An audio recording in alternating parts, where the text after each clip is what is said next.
Being a teenager can be a lonely existence, but for 15-year-old Holly, the internet provided a valuable way of keeping in touch with friends, sending them messages or leaving comments on their pages on social networking sites.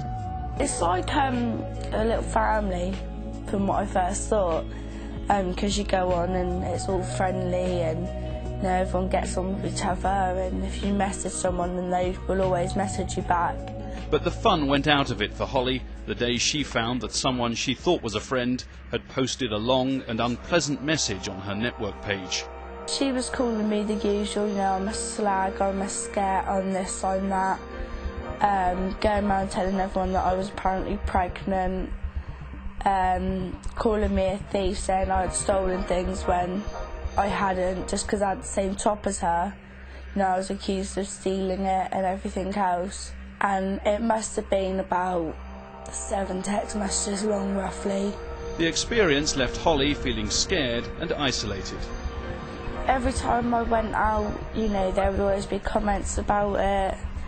Even though they were, what 5-year-olds would do, the comments, and it's, oh, you pregnant, it was still upsetting for me because, everyone was hearing about these comments, and around here, it gets around so fast. So obviously everyone knew the comment, everyone knew the problems I was having. Holly removed the comments from her web pages, but that didn't stop the bullying. The online comments were followed by text messages. It was on Christmas Eve, and sent me, again, another long text message to my phone, basically threatening my life, saying if I didn't go kill myself before someone else would do it for me, that I smell, and obviously, it was going on about more threats.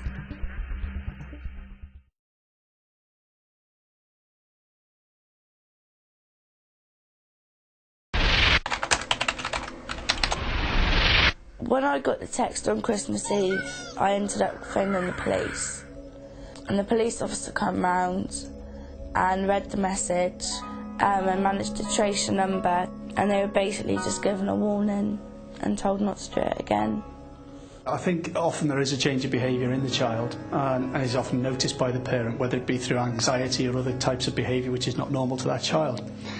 There are obviously issues involved with this for the parents in how they deal with this and how they report the matter. Oftentimes, and the internet knows no boundaries, so oftentimes the school community in one way or the other may be involved in this internet bullying, this cyberbullying. And it's important that the parents are able to go to the school if this is the case, because the school have robust anti-bullying policies which can deal with this kind of issue. There may be other local agencies who can also help the parent cope with this and deal with this and assist them throughout.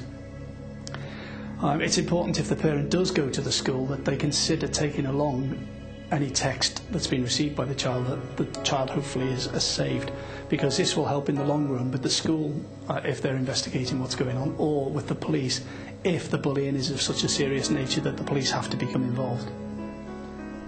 The experience has strengthened Holly's resolve. She now takes a tough line with the internet bullies. I'm more weary of going on it now. As soon as there's a message that I start reading that I don't like, I will delete it. I won't bother reading the rest of it, whether it's a joke or not.